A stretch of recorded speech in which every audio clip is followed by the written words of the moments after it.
Saratola TV. Bango bakomisa fali loke ennemi ba combattre fali. Oh fali a combattre musique ya babo to la drapeau libanda. Bo bunda de libanda kuna bo ke boto la drapeau. Bozonga nango na Congo bo pesa biso honneur. Bango ba calculer ba bundisa fali. Tane ti makambozolo ba mamba ya ba congolais oyo ba bundisa ndeko na bango congolais.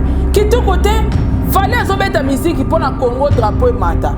Pour fali bozo boyikote. Mais soy bona boya beti ou arena ba ndeko na e ba to nyonso ba kokende na ba congolais pe ba kokende.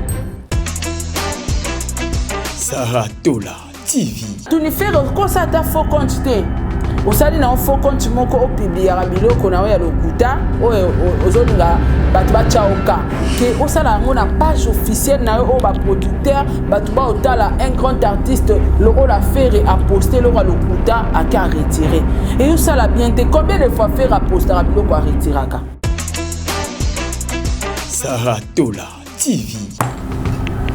Bondo kinabiso ya na potote za awa Afrique. Bakoko baloba ke histoire ya Congo e komama na Congo.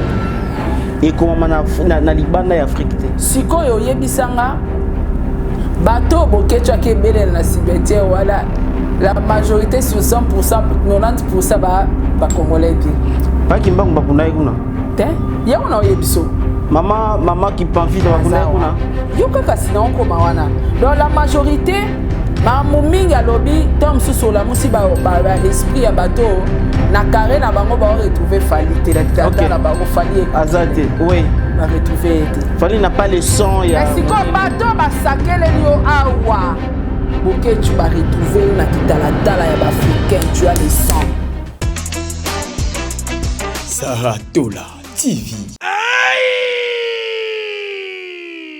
Bana poto, bana Paris, bana mokili mobimba. Tala restaurant oye libiso bilubi ya kitoko. Yengoyo! Restaurant chez Franck Poutou FM. Et libiso cuisine africaine. Oye zani na ba spécialiste. Ba yebi kaka kolamba biloko oye tali ba africain. Yo mutolingaka mbika, matembele, ntaba, mbisi ya kokauka, nzombo, ngulu, madesu, yebake awa, okokata musapi, po balamba kangoki Toko, au canisse Sugi Bongo, awa na restaurant chez Franck Poutou FM. Babongi Selibino chaque week-end. Et Kobanda Koyinda awa na miziki ya kitoko, c'est-à-dire que barumba ba live penza, bazako bete la bino miziki, ozako lia, ozako bina, ozako sepela na niveau ya mukiete. Po ambiance et zongi sikoyo na Paris chez Franck Poutou FM. Bon abino bato bozako luka et sika ko organiser anniversaire, mariage, réunion to conférence, yebake awa na restaurant chez Franck Poutou FM bazali na espace ezali na capacité plus de 150 personnes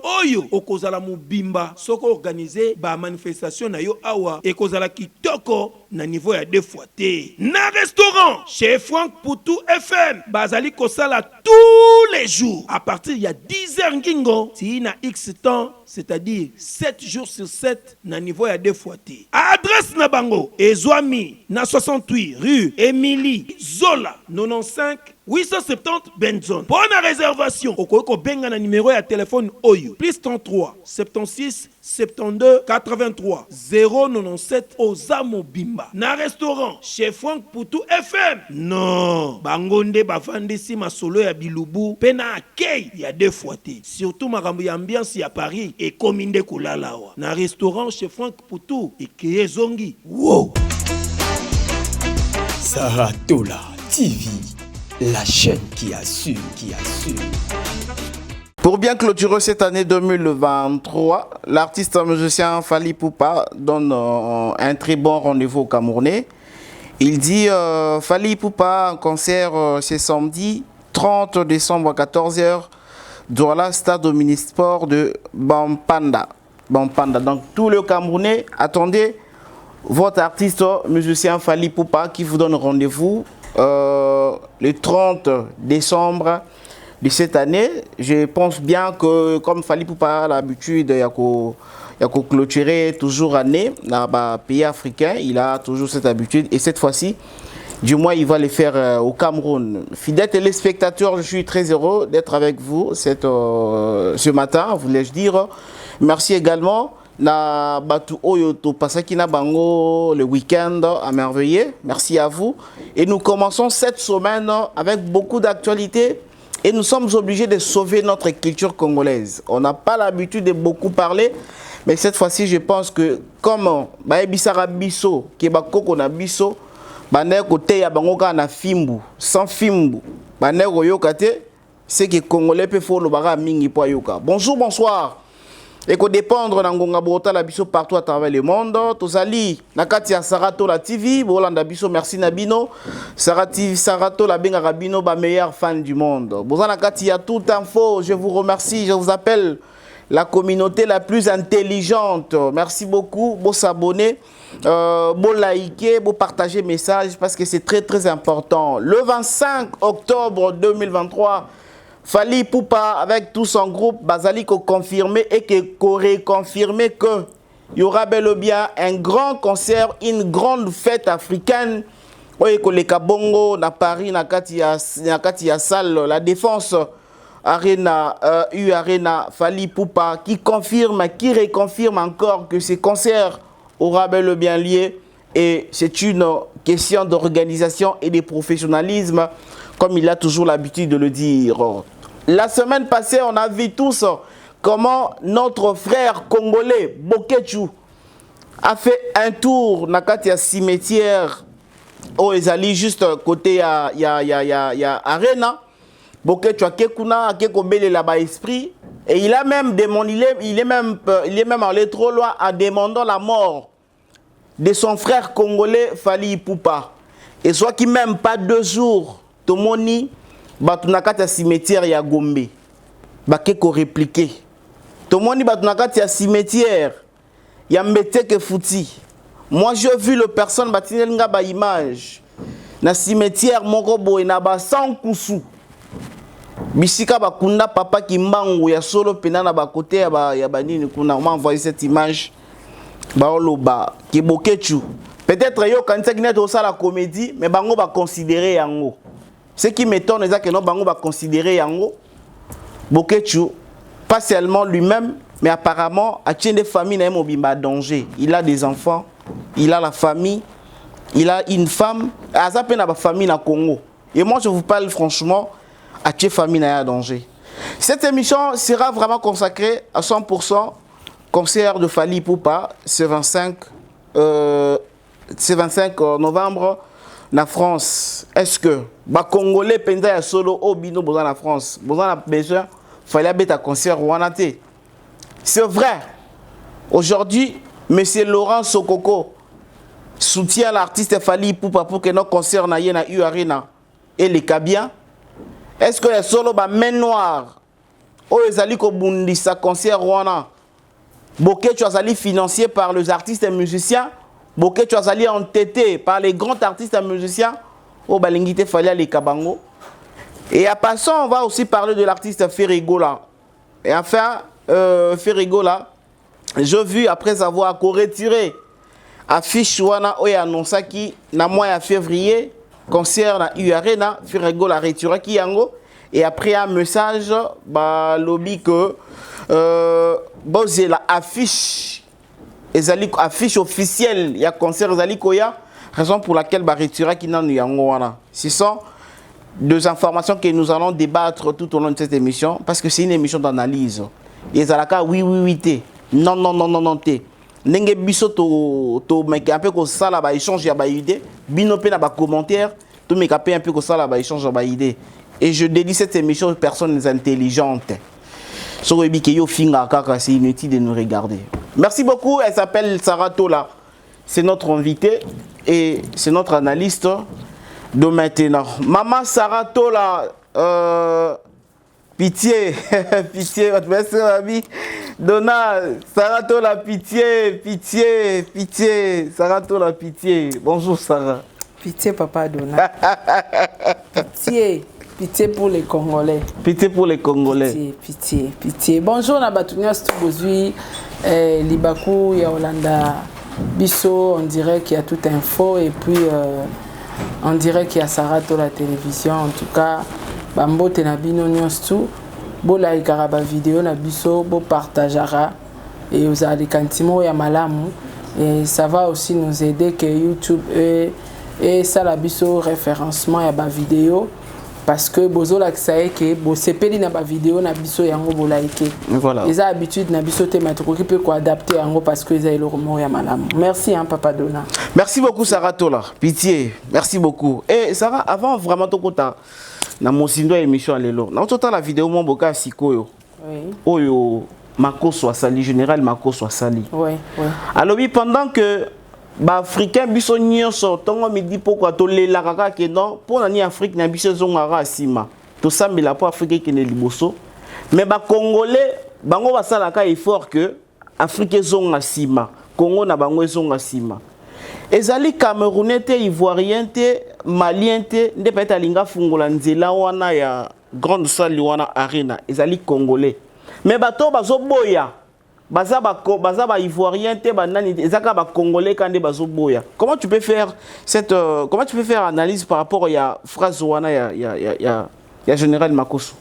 Te zo sa soni parce que biso nde toko boycotter musique peut-être ya ba Ivoirien. OK.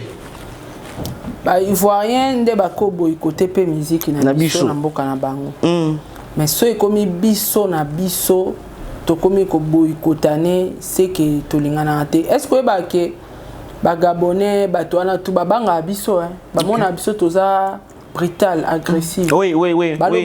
Même na ba live na bango les Congolais sont pas bons, ils sont méchants. Oui, oui. Parce que ba mona Congolais alingano de connaît Congolais ti. Siko biso siko batekolo mususu osana biso nini. Et osa soni. Omoni Lady pense auto poster maramo ya Fali. Ba sepeli tenenge mboka na bango bazui Fali ba tché na tête d'affiche. Oui, oui, oui. Abeta na stade. Oui. Et ça normal. Il y a beaucoup de artistes, il y a mboka. C'est normal bazui te bazui Fali, c'est normal. C'est différent na Congolais nda obo ya Congola beta. Et puis Congolais obo ya Congola beta wapi na mboka bapaya o bango nyoso ba bapaya. Fali mupaya bango pe bapaya. Mais bani bazwa monopole ya robo ya concert ebeta na poto o bango baza na droite bato ba colotaire ya France ba accorder Fali beta mais bato ba Congolais le roi Fali nde ba oloba Fali beta te. Donc c'est décevant noko. Moni bilo mususu to sala ngona communauté to sala ngo boye bato ba banga biso. Oui. Et puis bato ba pa biso et ba Congolais les Congolais sont pas de bonnes personnes. Ah moi je ne peux pas habiter ensemble avec un Congolais. Voilà ce qu'on a fait à Fali. Oui. Leurs propres frères. Qui fait la fierté de leur pays. Voilà. Est-ce que tout le temps à payer Bamboka, Ananien Sobagabo, Bana Fumtoka Fali? Bazoué wapi. Donc, Eza, moi on est en abisso peke, Tobeta, moi tolo, moi neti, ba Camerounais baolé, la balélini. Comment ba Camerounais nyo sobaza, ba tiki biso bato soka Congolais. Voilà. Eza on est en abisso. On se comprend. Mais tant qu'on est comme biso na biso, en tout cas, quelque part, on a personne na Camerounais, na obanga na ko s'associer na Congolais. Na obanga. Voilà, il faut obanga et ça fait peur. Alors, Sarah, toujours progresser, malembe. Fali Poupa au ABC rendez-vous pour na clôturer année na Cameroun et puis auti ko rafler sur des trophées na organisation moko ya Afrique awa et na koyoka na Abidjan.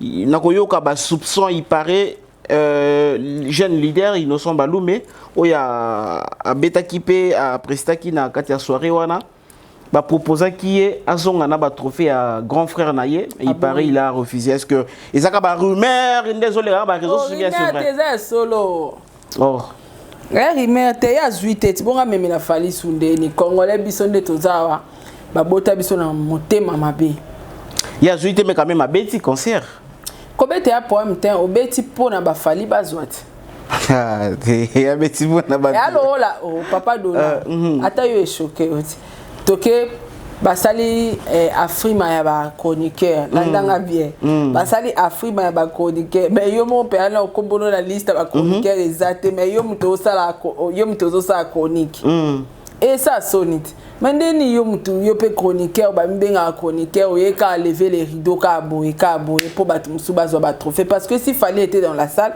en abete la bango musique pour bango ba zo ba trophée entre temps il est pas musicien faut zo trophée OK donc quelque part et cause appelle Sony mais en temps normal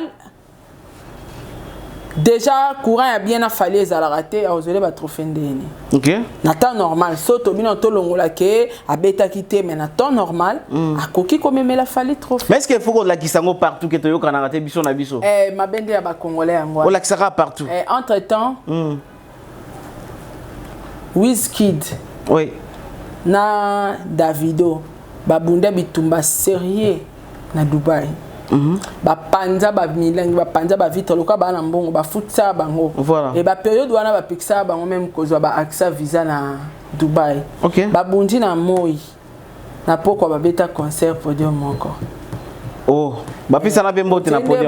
Ba bundi otende ba bunde wana ba yoka na suste. Tete donde ba bundela ki ba yoka na suste. Pour degré ya bitumba wana ya grave. Ba mati podium moko ba yembi place moko ba salo ba ko sala po ba souvenir ya Nigeria.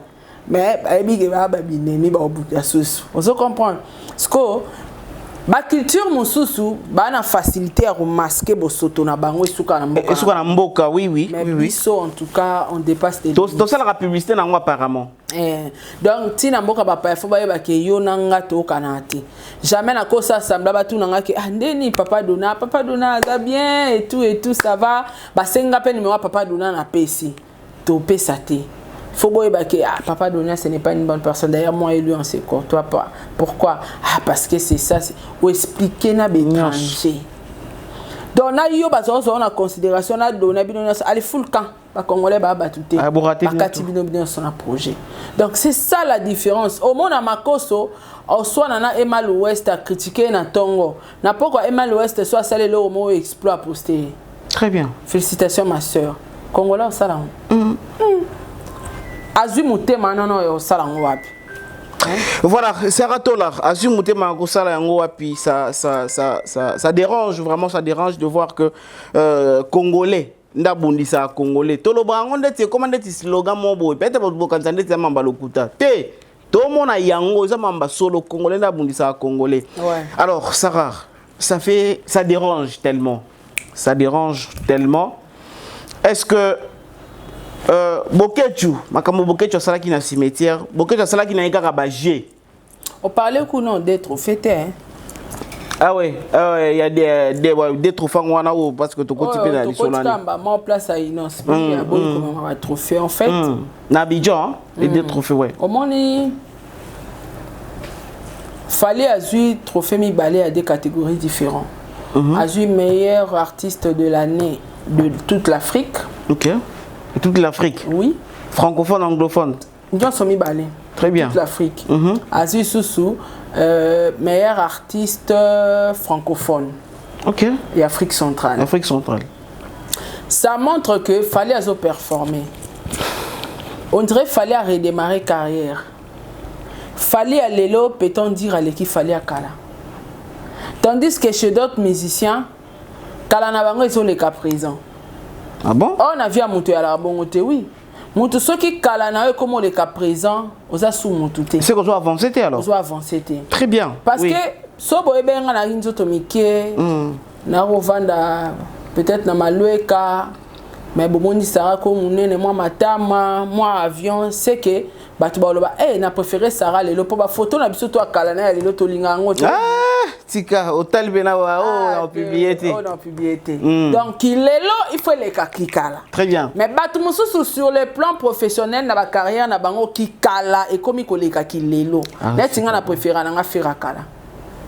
Ba diki banze mona kala kala j'aime faire. Bon, on préfère faire ya kala na ba raison nini? Na ba raison ya performance à kala na lelo faire ya tomber si bas. OK. Faire à kala il dansait bien, il chantait bien. OK. Et ça na ba texte moko ya bien. Bien. Faire à bungi. En vouloir Kolanda Fali à bungi nae.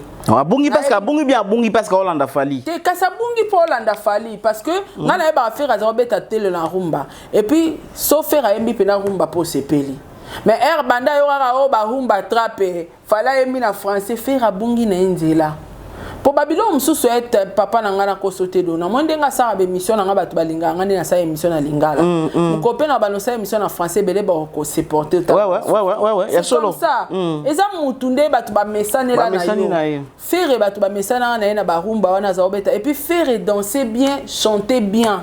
faire akimisa danse akokobi na souste na moni kota komo bandela renforcer félicitations travailler sous donc faire abunga nzela donc faire akala aleki faire lelo même na beauté même na aspect na lo ba ke faire akala leki faire lelo poso na zuba clip à faire akala na beauté za obimisana ya lelo ko kanté aujourd'hui faire lelo na mbongo ko leka kala donc so passer à muto comme le cas présé comme mabe il faut préser les cas passés passer à fali akala choko ebele mukie neti na filme kokanga basuki ezanga mutu na makolo omona ke mutasali différence na changement à vie fallait lelo il est mignon na ebite choko achaka wana pakola mafuta nini commissaire te uniforme po choko ebebisara on a mis tout na fallait pakola nini commissaire poso te uniforme wana on se comprendre donc mutu a amélioré Moutou, il faut présent et les carapaces. C'est il passé comme il les cas présent Moutou en tout cas. Tu as raison parce que na outsota la émission na ngamo ba 2012. Papa. Oh, abia ngapi na losa la descend na ndosa mamba boy poni. Omoni ba erreur. Oh, na ndosa mamba boy poni. Même na fali pas regretter ka bakalane wana na chaka choko poani. Boya na ngo kitoko. Ozo comprendre? Donc Moutou tout Moutou nyonso papa tala la photo na kalaté. Otala ngo deux fois pour yo ka bien. Oh, tam sous photo wana omona ana ezara parmi ba meilleures photos za omona danger à l'époque. Mais lelo so chango punda we ati no public. Alors comme faire ya kala. Ba lelo bakunda ba photo na banga kala nyonso ba chana na Facebook ba maskan. Pour la nini kala izo za kitoko côté. Donc présent ya Moutou, il faut les capacités. Alors comme vous dites que faire ya lelo faire ya kala zo les faire ya lelo. Alors est-ce qu'on fallait à lelo na fallait à kala wapi fallait bien. Fallait à lelo, fallait redémarrer, fallait on dit abandi musique, abandi carrière. Parce que na kala fallait oyebi que ba explore ça la lelo sala ngote et puis même ba titre azo ngote à l'époque. Azoate fallait mimi meilleur artiste de l'Afrique, de toute l'Afrique, meilleur artiste de l'année de toute l'Afrique. Wizkid, Dazawana, Davido, Barona Boy, Batoto, Banda, Banga, Bangawana, fallait affronter Bango. Ozomana que fallait à Kala, na lelo bandenge mon côté. Donc apparemment fallait à Milobel Pierre qui n'a pas de la sco musique. Non, ça sco musique. Fallait commencer à sco musique indépendante. Donc abandonner carrière naie, abandonner performance à zéro, fallait travail. Ngana comme le ba fallait azora sous ba congolais, ba artiste congolais le cas ba adversaire té. Fallait comme au bundana ba africain, libanda ba européen, à comme le cas bundana ba américain. Donc fallait cible n'est sous c'est pas le Congo. Les sous Congo té parce que même attends une fois bah artiste congolais bah soit meilleur artiste de l'année de toute l'Afrique mutazu on entend est-ce que mon ba warrior bah comme ba même kolobela ba trophée fali oh et ça ba trophée moko oh biso photo bête oui c'est important en fait ba pays mususu ba lukango tala ou soit les warriors sont focus dans concert à le 25 concert bah oui peut-être le 25 trophée oh ya meilleur artiste de l'année de toute l'Afrique et ça na trophée soto bito tape la musique à Congo bandeza la musique à Congo mutazu en penanté tilelo faut tout ça la recherche ça ra cause là non faut faire d'abord des recherches. On va faire des recherches mais je pense pas parce que il y a un bateau ba ça ba recherche la musique ko le kangana yo o ba dénigrer ba trofa ko ya fali soke zalaki mais ba bimisa parce que biso modèle to lobela netinga présentement na lobela ba trofa fali so ezaki na mutu azo ba trophée ko le ka fali na Congo to azo trophée mo makasi ko le ka fali mais ba loba moment na ka bazong c'est la ba Coran ba vie quadra ba disque d'or ba JBO ezaki certifié par le producteur donc au moment que fali a poussi sous musique na biso mo musika makasi donc ba trofa fali mi balé wana eza ngao na mi lobela ndena lobaka la jalousie n'a jamais été permanent mais la jalousie ça se crée. Fallait comme on a ba problème na ba Davido na Mikolezo ya comme on a ba problème na ba Whisky comme on a ba problème na ba non yebisa ata bazako so la bien bazako c'est 42 ekota parce que fallait comment affranchir à comment lia bango à comment au moni hein papa dona to koza to ba master to sekaka to sekaka parce que tom su ngani mnazo ba trophée. Oh comprends c'est kaponga mnazora ba trophée non c'est qui so mais jour yo botolanga trophée ata une fois na vie moi ye a botama aza automatique a botama ya Congolais moko boye vraiment lelo azui pena trophée meilleur artiste de l'année de toute l'Afrique. Ah, et ben non, ba robenga na ba wana Davido abengi Burna Boy. Ah, Hello mate. hello my brother. How are you? Your morning is Fally Ipupa from Congo Kinshasa. I parting is trophy is here. Yes. I come back to trophy. No dislike. Why? Bakotonga Fally na ebisiyo. Saratola, merci. Alors, nalingi juste. Bakozela bakotonga Fally. Ba osepelate. Parce que bango ba mona le rôle la bango le roi ba anglophone bango de faut bazwa ba trophée nyonso. Et puis zaki bongo. Ouais, c'est pas bango hein. Papa. C'est bango hein. Surtout zongi 10 ans passés ça bango na bango congolais montage. Non, mais on plairait ici, on disait que non, la musique congolaise est quittée na c'est musique nigérienne et Mati Likolo. On plairait ici. Tout bazoba na bango donc on dirait toi na batama longa te o bakoyo défendre drapeau na biso et Dieu merci. Fallait à l'amour qui a désactivé, a déverrouillé ba code na bambano ba tchela rabiso. Voilà lelo oyo musique à Congo et poussani tout comme boto la ba trophée et à Congo de boto la bango ba trophée. Ba o sepelate. Donc fallait lelo a calculer na sou ba we raté on a ba tikalika ba vie et ba faire ba tikalika ba na mai bande on nga ba congolais. Mais l'objectif de Fally est à boto la ba pays africain tout trophée. Couronne wana tozwango. Très bien. Au monde de Michael Jackson, le numéro 1 à monde. Le monde, voilà. Les rois du pop. Bisopé, il faut tous en Fally, musique, il faut la musique Afrique. Numéro 1 Afrique. Il faut la Congo. Ah, c'est raciste, les lotés. Mais avec. Bah, Ivoirien, Baza, Camerounais, Baza. Mais Fally est seul. Merci. Il est seul. Voilà. Pourquoi pas bande qu'on a esprit à compétitivité on est à Zayemoko. Ba faire banani ba mission on a tout. Est-ce que beaucoup matata niveau te bo bando bunda bitumbo biso nyoso elongo. Fallait ayemoko yango lobi pende a pas si tozo angonya. Et a pas si pourquoi parce que Zayemoko faire école ça na yé bon mais peut-être on disait peut-être que non à qui parani mon va trophée te à qui parani mon nomination te donc directement concurrence c'est la bien te à qui parate te bazwa kaende te faire il faut ça l'effort bakenda taba bunda bango na Fally bango nde ba nzambe ya 5e génération c'est Fally et faire voilà ça va dans qui juste na bunda nanu ba récupérer pour Fally ninga zawana à cause par exemple azui meilleur artiste de l'année azui. Ce IP deuxième na azui kuna meilleur artiste de nini ba congolais. Surtout tu as 5 congolais to memi ba trophée. Pour ani ba trophée nyo se les canards partout dans le monde congolais ils ala kata msumo konda azui. To su ka trophée moko. Nyo ce que Nigeria. Baloko na Afrique mais ça là qui bien. Na Afrique mais ça li bien Fally azui pour Vegas azui. Et yé nyo sera na mboka moko. C'est comme ça. Eh, to zo mi balete Majabu azui. Ouais, na Majabu. Pasteur Mike Kalamba azui. C'est kitoko. Voilà 4 trophées. Na édition moko. C'est bon na soirée moko.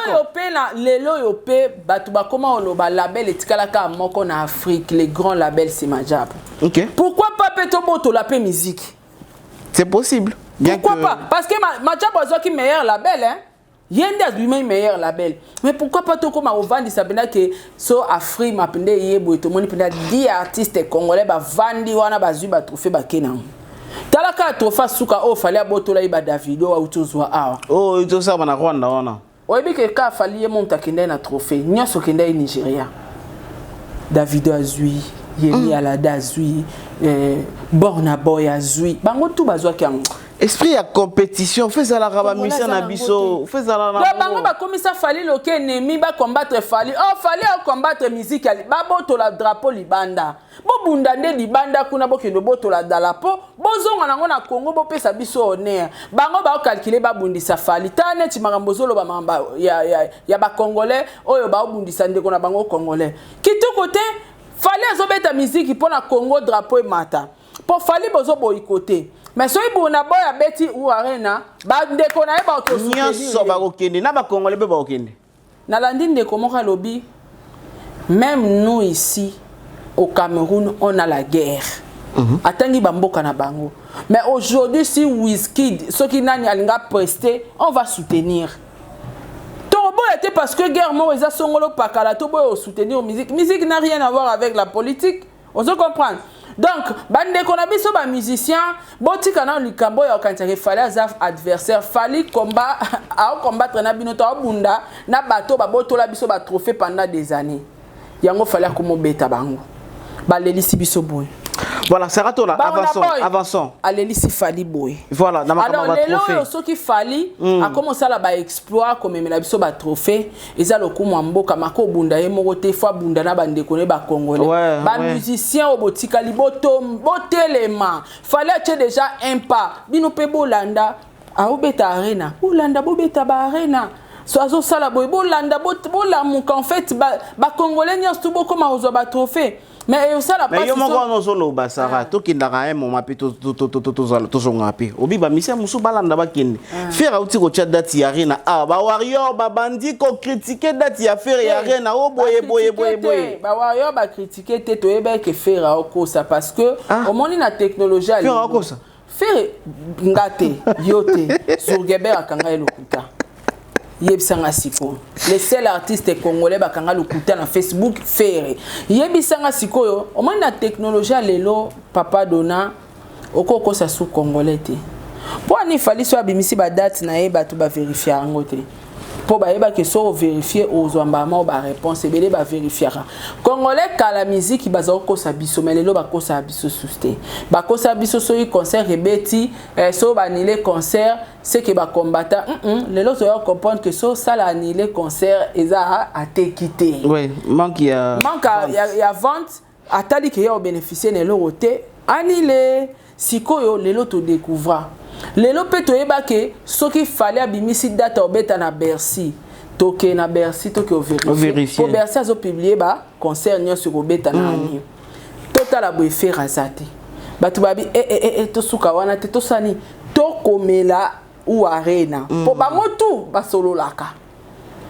lelo to congolais na sepelika po congolais comme na mentalité à vérification kala baza ko sabisoka to beti na grand sac mais c'est que na ndenge on a plutôt pesa peka ndeko na biso nani pe raison avec na raison comment il s'appelle les journalistes d'investigation c'est Gauthier qui n'a raison parce que quand on a vérifié tout le monde a vérifié on a que Zaki normal fallait être dans les bons vous comprenez les mal de Gauthier il ne pouvait pas confirmer les camons quoi vérifier été à quoi il faut vérifier que fallait à cause parce que t'as la preuve na vérifier qui yango les loyo tout ça on a besoin aux avions pour que vérifier loko papa quand na téléphone na yo ou arena une time à répondre yo arena ebi concert à vérité tangu batu babandi koloba et arena ebi te batu bando poster faire qui retire l'affiche donc faire na pexa mwana na bete bambata donc faire na facilité ya kozwa ngana tuni faire ko ça ta faux compte te osali na faux compte moko o publier biloko na ya lokuta ozolinga batu ba chaoka ke osala ngona page officielle na o ba producteur batu ba otala un grand artiste le rôle à faire et à poster le lokuta à retirer et osala bien te combien de fois faire à poster biloko à retirer ka système on appelle ya ko poster et puis qu'on retire. Est-ce que c'est professionnel? C'est pas professionnel. Mais papa, soto lobby meni du jour to memi ngambo. Meni ngoza di nan to ibana meni ngoza nan. Meni du jour eza ensemble ya Turbo King Nguba. C'est bon. OK, c'est bon ça continue. OK. So batu aleli o meni du jour o balobi mabe. Donc ozomona que artiste anase donc fali fa bundara ye moko ozomona mutazana na niveau te oyeba ke tia retirer ezo kitisa mutu ozomona na ebite mutu moko abenga nga non mais Sarah est-ce que vous oubliez ozobosa na ko faire kaka nini quand il a fait wana mutu bimis et commis message que et ça juste bazali ko préparer affiche officielle ya concert wana de ba retirer nan oyo wana. Donc, bah retirer en cause des alliés que, bazali ko préparer affichement, affichement officiel, na ba partenaire, ba sponsor, ba biloko tout débat l'ensemble. Quand on n'a pas fini de négocier quelque chose, on ne publie pas. Et alors ranga, non signé contrat na Madjabou, non toyo kanité non ba pesinga pembongo te, na publié déjà désormais Madjabou. Après toyo kanité na mbongo la sous la retirer. Ça sert à rien. Obi manani. Donc ngana olobake toko banda olobaka te équipe à faire été faire moko ndeko moko benga binanga mama Sarah Ferré a comment ça là on encore pour ebi kazara en actualité ba tu vas parler sur lui j'ai dit vrai. Donc c'est une manière peut-être de créer buzz. Ouais, comment un artiste musicien a coupé sa makelele na makambuna yé moko ya musique te mais il faut à créer buzz. Donc a comme na facilité ya ko sabat po ba tu ba ça la ke ba live. Peut-être pe cause à la façon de faire la visibilité na mazo bo ça na te que à détruire pe carrière professionnelle na. Donc pour nanga vraiment ezara pas si mais ba congolais botika motema mabe Fally ce qu'il fait et ça non seulement pour l'honneur mais c'est pour l'honneur de la RDC. Voilà, merci beaucoup Sarah. Continuons et avançons. Je disais par rapport à Makamba Bokechu. Moi selon mon analyse, na mona ki ke Bokechu akenaki na cimetière. Juste pour na ça là français va bien plaisanterie. Akenaki na ye ko ça là juste ba jeu peut-être pour bangisa Fally, abangisa ba warrior bayate peut-être moi il ngona. Mais apparemment la chose est commise maintenant sérieuse. To moni batu ba camionnette mbola batu na village batu ba commissaire vraiment sérieux. Ngana moni batu ba moni banzungu wana oya kala ya mboka wana. Ba finiki ya mi finiki mo bondeti ya ba sope banzota batu banzota ba nyama ba memi yango na basime. Ça devient maintenant sérieux. Sikoyo bon, je sais pas un peu. Musique est comme il y a bongo donc on comprend nini sur ça. En fait, papa donna au monde de spiritualité ba combattre ngo na spiritualité. OK. Soki Bokechu ko ka Fally sur le plan spirituel. Sora koki était na physique ningi baluka ba sa soki ba désordre na bango na concert. Ake olukelae appui ya ba esprit abandonné na cimetière pour que ba atteindre Fally. Oui. Donc ce qui est vrai Bokechu déjà a réussir sur le plan spirituel, a réussir sur le plan physique, ake luka appui ya ba wei ba esprit abandonné parce que Bible lobby ba ouais ils sont bakufi bato ya obelela wana ce ne sont plus de personnes au bakufa mais ce sont les esprits abandonnés qui surveillent les cimetières. Alors Bokechu acte salinanu sur le plan spirituel il s'est livré d'abord lui-même. OK. A livrer dans Fally parce que on a pouvoir livrer Fally a chef coutumier ya ba ana mongo. OK. Très bien. Tam so aza au courant na chef coutumier. Fally il est protégé par les coutumes. Aza protégé na ba coutume, aza protégé na ba chef coutumier ya ba ana mongo nyonso. Quand on voit les ana mongo, on voit les sakata, les mungala, les bakolo, on a tout. C'est Fally qui gère. Alors na ba monde spirituel kocha makolo. Par exemple, papa donna obinanga Sarah ba yibinga boko tiganga na ketalisa. Na yo mutoke otalisa. Nanga mutu na yo otika o une fois kana tie makolo nanga na kota nde na bimaina na obimande na kota ite. Ah bon? Ouais, c'est ça. Nanga mna ke juste ka kotika yoga na compagnon ka. Obimande ngo kota ite. Mais c'est pas toi qui na kotika ba tout ça? Po okoti na ndako nganga. Okoti na kata pacte. Nganga oyate Aoyibo étoile te parce que on a lien na été. Les liens oyo komi na ngona ngangeza une fois ka okoti na porte ndaku na ye. Ba esprit na ye komi ko dominer sur ba esprit na bino. Bazana eloko ba oyiba yo, ba na emo lo balikolo vi na yo. Alors, Bokechu nanu amitié ye moko en danger. Très bien. Place oya côté za place ba wei. Bato bakufa wana ba innocent. Oui. Baba innocent na minitio parce que bakufa etikali bakor apamba bakor innocent bakor vide. Mais il y a des esprits où ils ont tambola na cimetière, ba esprit abandonné. Bazo contrôler. Ba esprit abandonné o ya batu mususu ekendate etambola ka netinganga kufi benili mabe na enyo etambola. O ba ezo telingana. Les esprits abandonnés. A qu'est-ce qu'on komona ba esprit abandonné? Ba sa nini? Ba aider ba boma Fally. Au cas contraire, Dieu est tellement juste. Ou soit Fally est protégé. Retour wana et beta famille ou beta makasi. Parce que à la mousi esprit sur le plan spirituel. Très bien. Alors, batubalo bateke Bokechu ça qui blague, basara blague te Bokechu a mwana mboka né grandi au village. Ayebi importance à biso benga ba mobondo.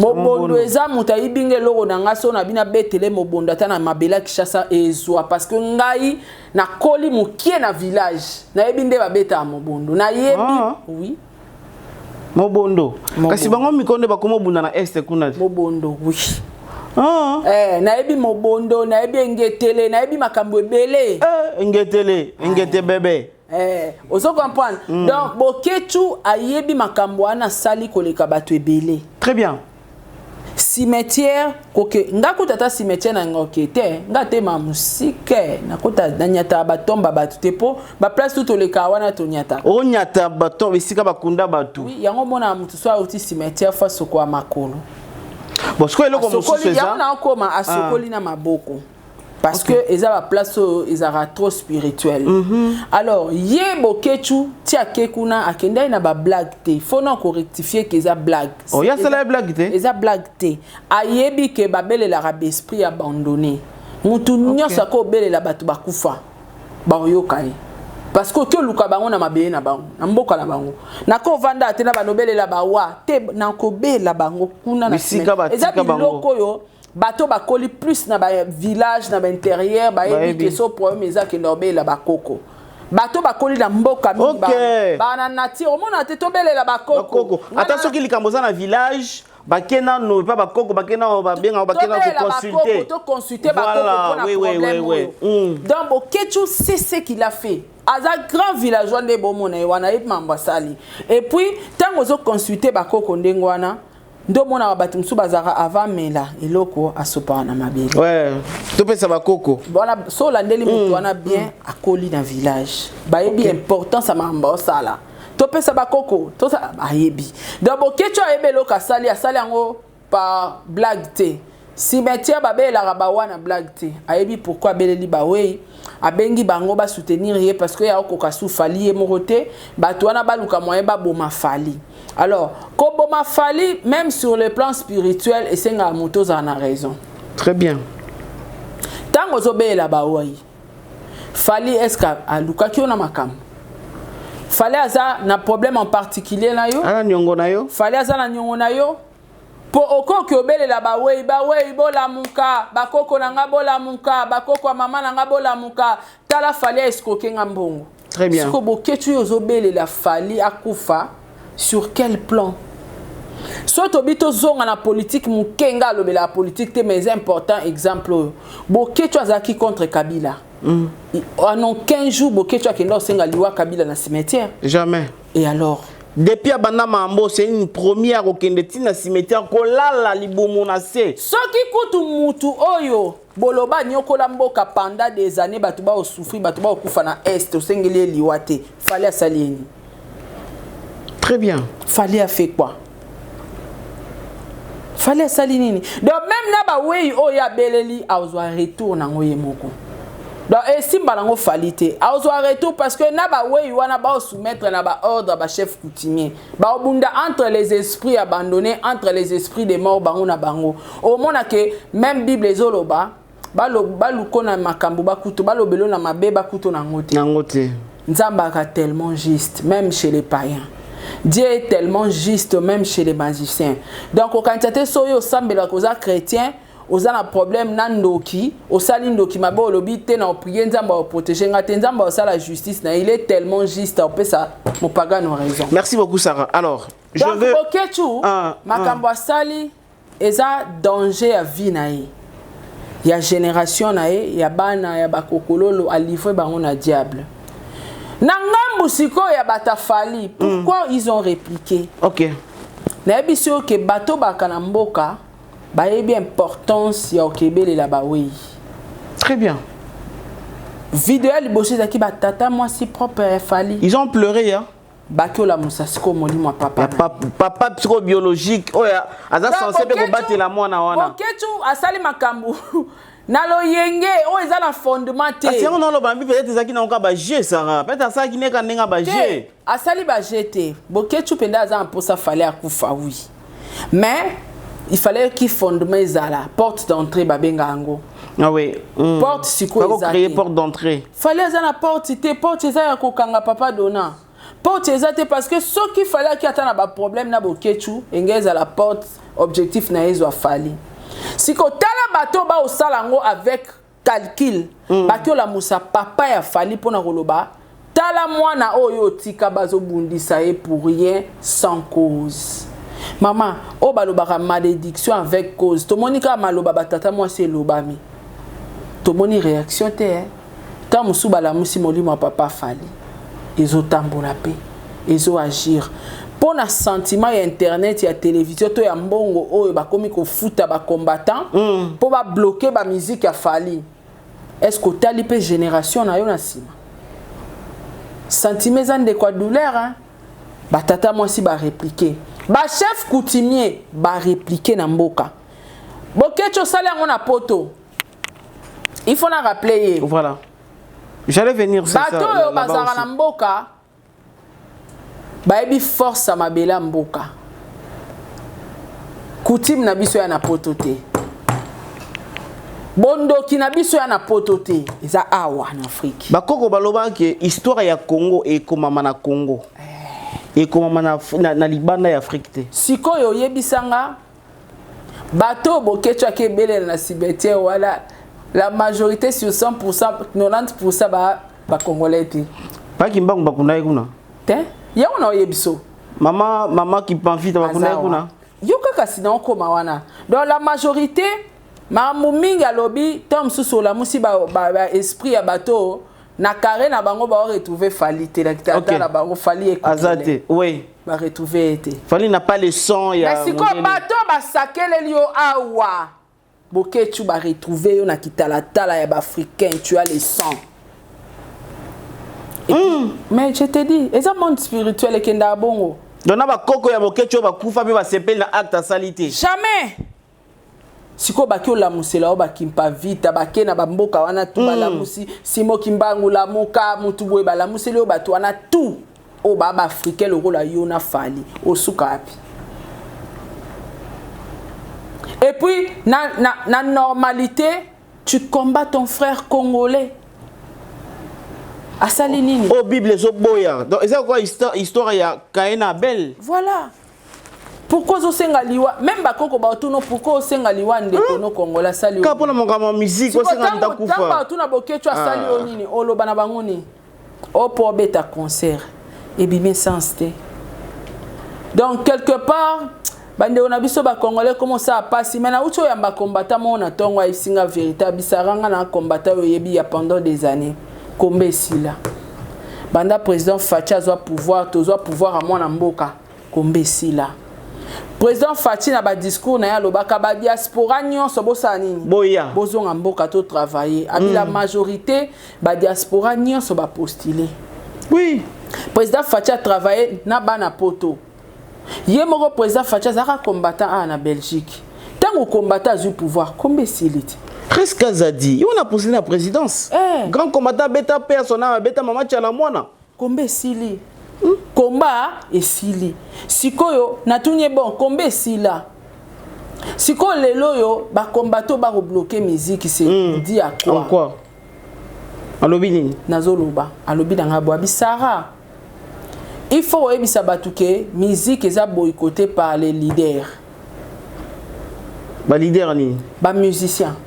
Ba leader y a orchestre. Bangonde ba combattre la musique. Oh, Sarah, hein?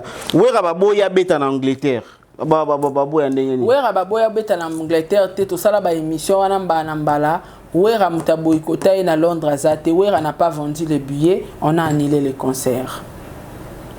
Au moins le bato bazao ko sabiso yango. Ce qui a teki na été ba annulé à cause c'est la bato ba combattant. Mais il y a héritier. Ba combattant bazala pour ba tumba mutu kalibosa Olympia. Héritier ça la balance dans Olympia. Il y a eu des musiciens qui ont financé de l'argent petit wana betate. Par rapport payer impolitesse héritier yo yebininga kindara na ba vieux. Et na batu ba finança. En fait na suka yo fungolange lo morabi. Kofi tanga zu ba problème na poto. Abibi so ba combattant to sepela na kofite guerre ya na est ya zora contrat mon kabeta concert kuna betaka alors tango ye ko luka beta na poto to boycota e Et après ba danseuse na ba ka ofunda e France Katelelier acha sous makolo na Schengen te.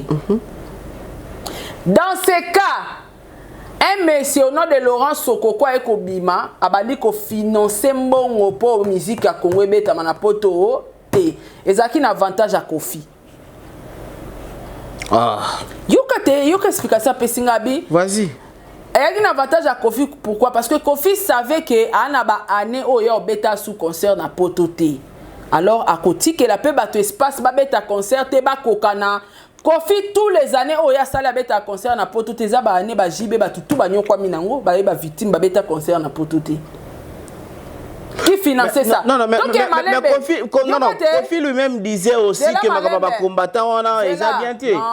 Il condamnait ça. Donc pour Sikoyo bon découvrir que ezaki yem bango ba eba ishe basalaki ndeko na biso Laurent Sokoko aleka na be mission que yenda finance ba combattant. Ouais, boke tu parles de bango. Yango wana. Et Kofi tang ba yo pesa ye accord ya okota France boke tu qui dénonce des combattants ayo lo ba ke concert à liboso na obeti sana poto eza Kofi obeta. Ba pesi biso imagine. Lelo c'est Laurent Sokoko comme porte-parole ya couple Kofi et Cindy. Babi aza Kofi fila makila. Et pourquoi à cette époque où Kofi Azobeta ba concerté, Laurent Sokoko misait de l'argent pour que d'autres artistes congolais ba bétaté. C'était quoi l'idée? Il gagnait quoi? Qui était derrière ça? Le combat. Dans ozomona ke muto atala ba intérêt na ke nga ba katelinga mindelo no ke sous pototé ba mission pe ba obétaté to ba no financer ka combat ba bundisa ba concert na bango. C'était ça. Abandela bisara ba leader na bino ya Congo nde bazo bundisa musique biso te kombe sila bako atangelinga bina lobi bokechu akoma na YouTuber aza combattant te bokechu ne travaille pas vivre na mbongo internet na mbongo bafutaki ya ba combat. Peut-être ba cause à 10 personnes mais nyonso batikali ba milatisi na komba ba combattant mais ba bato ba musicien. Alors to kende kana idée bokechu okenango wana. Parce que Bercy fallait habiter à Liboso, to monara n'engeni ni salaba makambo, mais fallait habiter à Kaka. Alors cette fois-ci, ce qui est arrivé que fallait réussir, na kobeta le 25 novembre, na ba bloko tout boké tu as sali wana après le 25 novembre. Est-ce que ba ko continuer sous Kaka combat ou bien combat il faut s'arrêter parce que ba sous forte? Te combat eza bazo expliquer au combat. Combat eza sous combat te combat si là. Ngana yambi aza combattant wa yebani partout na monde combat et si la yem tazaki président bi combat si la banda président Fachi azwa pouvoir biso tout commence na Congo combat si la combat tikala ba leader nde ba koma ko financer mbongo sarato la betate nani bo betate paquet yango wana a expliquer apesi hypothèse moko poto fungola misalobi Laurent Sokoko abanda ko financer ba combattant ba bloquer musique parce que Kofi azaki na accès na Schengen te mukolo Kofi a eu accès na Schengen Laurent Sokoko à l'équipe a dénoncé que combat yem tabanda ko financer combat sili abet sa mutaliboso Kofi to moni bazonga na Kofi a Angola bakangi ba photo c'est quel genre de triangle ozo comprendre donc ozo mona que combat c'est sila combat c'est sila nango banda kala. Lelo Laurent Sokoko qui passe à la télé pour nous soutenir concert à Fali. Non, Laurent ko soutenir concert à Fali to bisonner studio yebi. Laurent là c'est message. Na bato ya banda ko futa bambongo ba beba na ba koma na rando na ye abakiseli bango assez incitation à la haine. Ba mona ke Laurent Sokoko mta soutenir Fali au mona. Yango eboti ebimisi bokechu. Pour mutali bose nemi na koma bokechu abimi. Ayo la ke la Fali na cimetière. Musique c'est zonga nango. Fali bachela kai bambano. Qui était derrière ça? C'est Laurent Sokoko. Merci. C'est Laurent. Ah bon? Laurent Sokoko. Mais tant que Laurent yemora lobi que apesa rambongo basala bo apesa be mission eza na internet. Ngam na bana opesa mbongo. Ngam na pesa rambongo basomba banini obatumbaka garde. Non, soki nini? C'est lui. Et tala lelo oyo. Ba bandi sou ba même procédure pour. En tout cas, ezaka pasi nde balobara soki yo musique ezo simba suste permettre bana baninga babima Gez Maweta utu betati combattant zaki wapi il n'a subi pas au bêta très bien combattant yate yepe confier na concert combattant yate mais pourquoi na tour a fallu ba combattant ba olela lela Fali qui n'est pas ambassadeur de la musique congolaise ambassadeur Eza Kofi na maître Gims bato bana un mot ya oloba pe ya okene ko soutenir est Fali il est apolitique. Est-ce que Fali a un monopole ya okata guerre na est sur a beti concert guerre aussi là. Donc ce sont les musiciens qui sont derrière ba combattants ou bazo créer ba scandale ba vrai combattant ba tika combat bazo travailler. Merci beaucoup Sarah Tola. Merci papa. Vraiment merci.